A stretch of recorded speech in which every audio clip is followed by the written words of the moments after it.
This is a podcast by the Straits Times. Hi, I'm Li Xueying, and you're listening to Asian Insider. In this episode, ST's China correspondent Aw Cheng Wei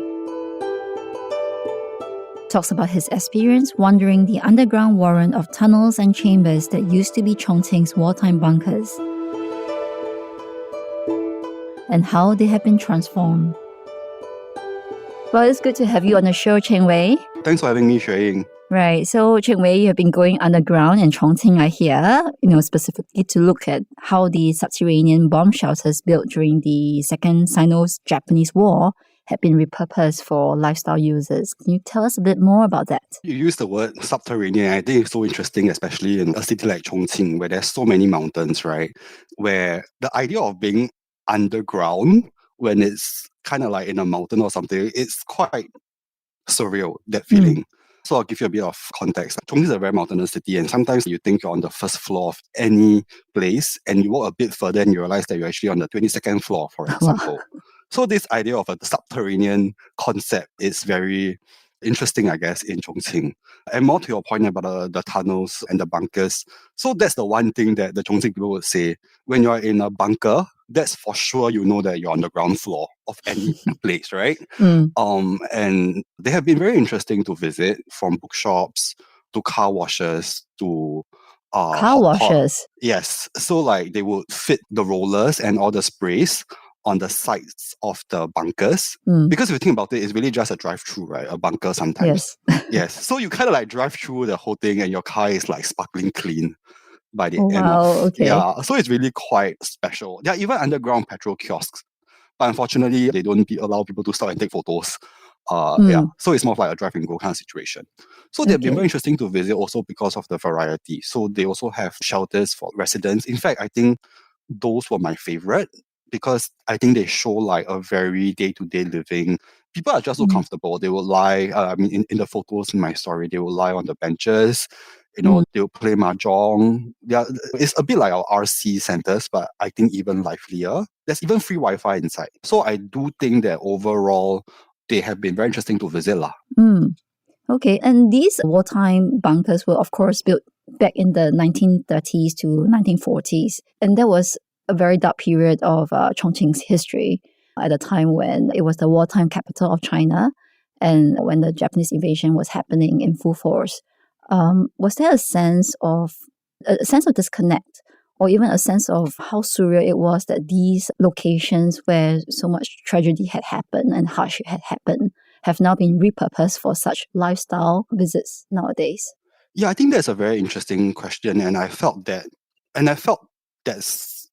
surrealness the most after speaking with a historian, Dr. Zhou Yong, who kindly talked to me about his experience of studying these tunnels and bunkers.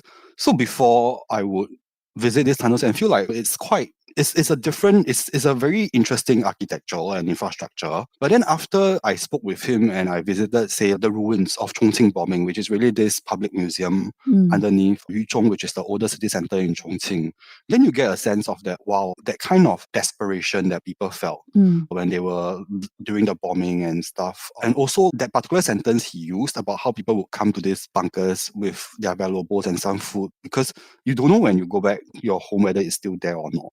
And he would even take it a step further to say that back then people would just treat it as second nature, right? Going to these bunkers for your survival and stuff. So after hearing all of these things, and when you go to a hot pot restaurant, right? Then or you see people playing card games. yeah.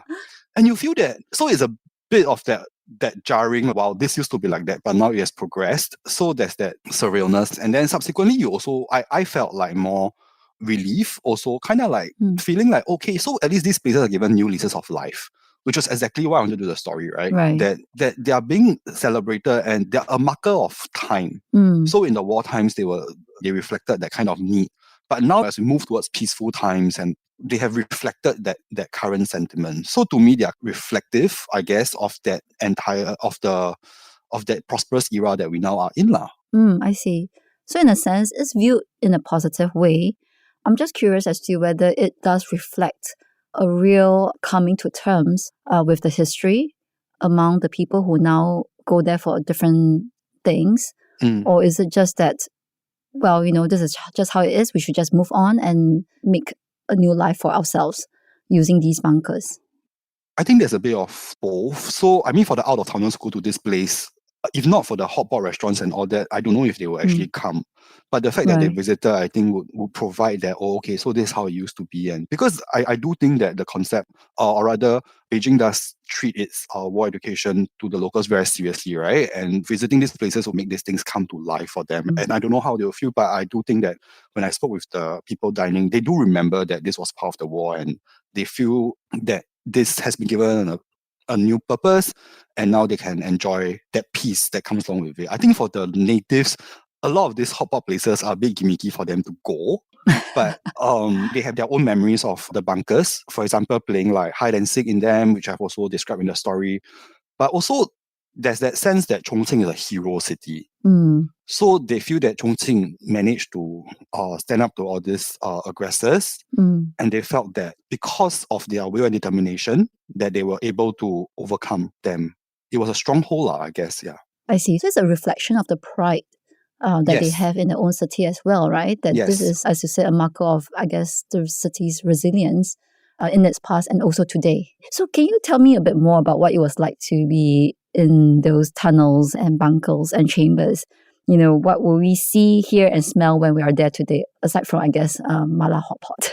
So, like the Mala Hot Pot, which is one of the places I visited for my story, and there were 4 tunnels, right? So the tunnel where it was Mala Hot Pot is actually, as you described, cigarettes, for Mala Hot Pot, alcohol. And then just the next tunnel where it's so much less developed, you can smell sewage, which obviously is not very attractive, but it's also a sense of, maybe that was really how it was like in the past. Indeed. So, and all of these are huge spaces, right? Like the hot pot place could fit like 1,100 tour buses. So it's huge. Yeah, and one of it is now a vegetable market on Saturdays where people from the villages living in the mountains will actually take the subway to this market and sell their vegetables there. And these are your small-time farmers. Yeah. So I think that's where you get, and then there you get a very lively sense of the market, the hustle and bustle of a market. Then I guess for the bookshop, it was a bit musty, and like when I was speaking with the bookshop owner, he's like, I spend a lot of money like on making sure my books don't get moldy, right? Because is it very humid in there? Yeah, they can be. Yeah, but it's generally quite cooling lah. The locals say that on average, the temperatures they manage to keep at 25 degrees Celsius. But I think what's the issue is the ventilation. And that was exactly how, like, in the past, the Japanese would have all these severe bombings to kind of like force them out. Because if they bomb for a period of time, oxygen is depleted, right? And then there'll be a stampede to get out. Yes. So that's one of the tactics that perhaps back then the Japanese would employ to get them off the bunkers. How is it happening today? So how do they try to ensure that there's adequate ventilation in these bunkers? They actually install fans and dehumidifiers and stuff like that. I see. Right. So what is driving this movement to sort of convert the bunkers into these new spaces? Is it something that is motivated by property prices or just the need to find more space for different activities to take place? Or is it that this is a tourism drive by the local government? So, I mean, the bunkers were built in, I guess, the oldest city areas, right? Where people used to live in and congregate. So they actually occupy very valuable parts of the city. But property prices in Chongqing are not particularly high. So this sense of renewal is really to make the most out of the space there. Also because they've been part of the background or their livelihood in that sense. So to outsiders like ourselves, when we look at it, we see it as being driven by market forces. But to them, it's kind of like, this is just our infrastructure and we just make do with it. Subsequently, when even like people who are not from Chongqing come to visit and they're like, wow, this is amazing. And then they put on Xiaohongshu and such. Then there's a tourism drive. Right. Okay. But to the locals, they've always been like, this has been part of our history. This has been part of our culture, going to the bunkers. Right. So there was also this sense that in 1997, when Chongqing was granted municipality status, there was this drive to develop the city very quickly. So maybe these bunkers also then became prominent then and be like, okay, let's try to make the most out of them. Then they turned them into underground malls, which I guess were quite popular back then, and also shelters for residents. Right. And it was only in 2018, right, that these were converted to, say, breweries, cafes, and eateries, as you wrote in your piece. Yes. So like smaller time entrepreneurs lah. Right, okay. So what was driving the more recent development aspects? It's mainly driven from sense that Chongqing is a 网红打卡城市. By that I mean that people come here to take photos of this what they consider a 8-dimensional 魔幻 city where you have interlocking like highways and stuff. So it's part of that charm. And Chongqing does pride itself on being this tourist city. So this 2018 drive to kind of like push for renewal of these spaces is so driven by this sense that, okay, since the tourists do like this cave economy, then maybe we should develop it. And they have, right? So you get like the bookshops, you get the car washes, you get hot pot restaurants.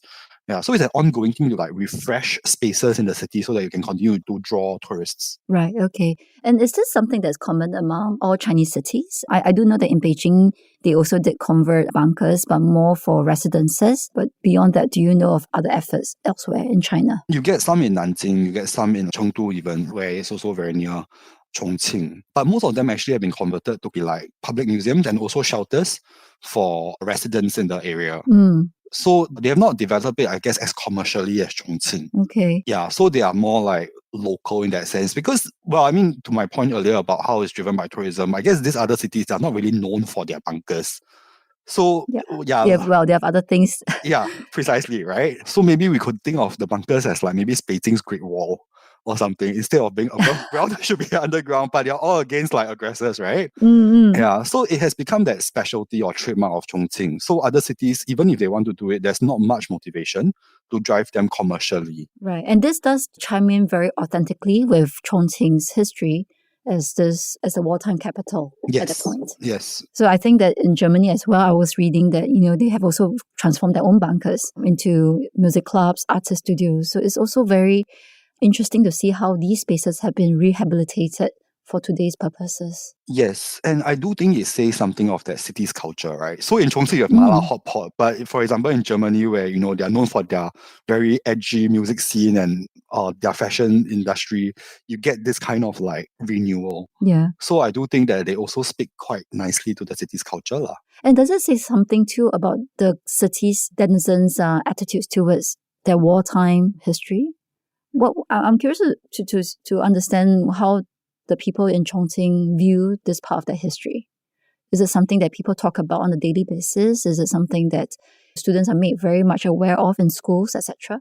So, for example, the ruins of Chongqing, that public museum that I was talking about earlier, so it is a very popular spot for students to visit, and not just in Chongqing, but actually from all around the country. So, because it is part of the national education to never forget what happened, but also to make sure that it doesn't happen again. The same way, I guess, like certain parts of Germany are also preserved so that they don't go back to how things were.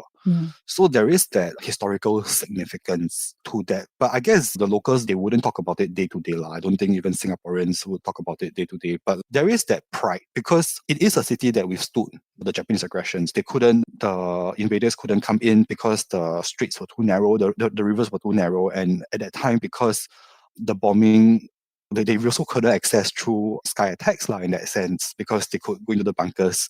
So in that sense, it was a very good hideout. And because of that infrastructure where you have like mountainous terrains and stuff like that, it also protected the citizens very well.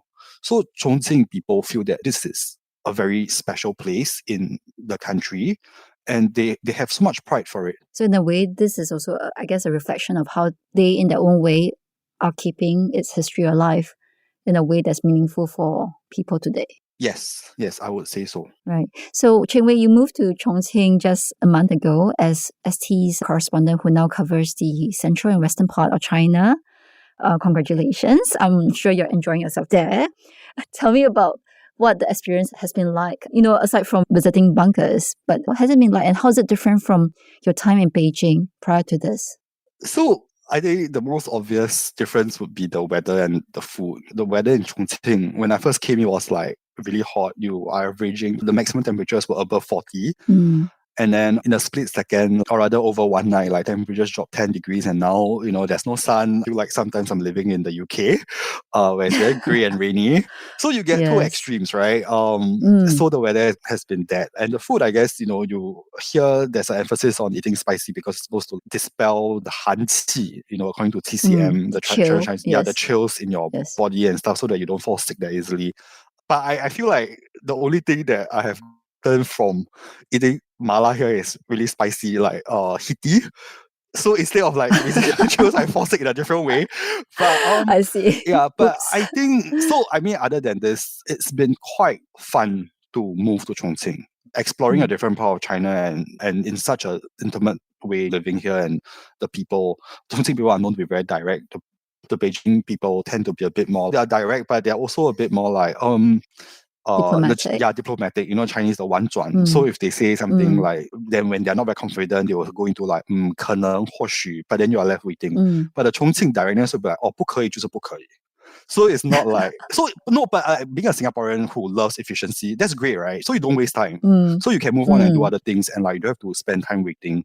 But after spending 3.5 years, you move to Chongqing and you're affronted by that, you feel, oh my god, like it's a bit rude. But actually after a while you feel that actually okay what. And they also expect that directness back. So I also don't waste time like thinking of diplomatic ways to say cannot, right? I just say 不可以啦. Then or 可以, and then we'll just get the things done. So you save a lot of time in the day. And I do think that people in Chongqing, they pride themselves on being very tolerant. So someone like me who doesn't stand out, but in terms of because of the fact that, I mean, I'm Singaporean Chinese, we don't look that much different from the people here. They will just, okay, I mean, he's also out of towner. Because, since it's war days when out of towners will come to Chongqing and live here and build their lives here, they are like, as long as you can do your work and you can contribute to the economy, we will welcome you. There's not that much 排外 that you see in Beijing and Shanghai, where Shanghai people are known to not want to deal with the out-of-towners, right? But Chongqing people, they don't have the attitude. They are like, everyone's welcome as long as you play your part. Wow. So it's been very tolerant and accepting. And I see that really because I don't speak the local dialect. So the Chongqinghua, even though I, speak okay, like Mandarin Chinese, I even understand my ancestors like Fujian and Guangdong, like their dialects, but coming here, not very useful lah. Then, so if I keep speaking in Putonghua and looking at them like I don't really know what they are talking about sometimes, they will slow down their speech if they cannot speak Putonghua. Or they just switch to Putonghua for me. Wow. Yeah, so you don't feel that, you cannot speak a dialect, you don't come here lah. So you don't feel that, right? Whereas in Shanghai, I feel that when people speak in Shanghai-hua, it's meant to keep foreigners out, or not foreigners, maybe out-of-towners out. But here it's like they will change their dialects for you and make sure that you feel accommodated lah. Right. Well, it's good to know that you're settling in there and excited to see the stories that you'll be telling of Chongqing and the surrounding regions. That really adds texture to the China story that we're telling here at ST. So thank you for that, Cheng Wei. And well, thank you, Xueying, for sending me here. Yes, you're welcome. So we'll look forward to more letters from you from the Bureau. Thank you, Cheng Wei. Okay, thank you, Xueying. Well, that's a wrap for Asian Insider. If you would like to read our column, we have a link in our podcast show notes. This episode was produced and edited by Faisal Sani. Thank you for listening. Send your feedback to podcast@sph.com.sg. Find us on Apple Podcasts, Spotify, or within our Straits Times app. Thanks for listening.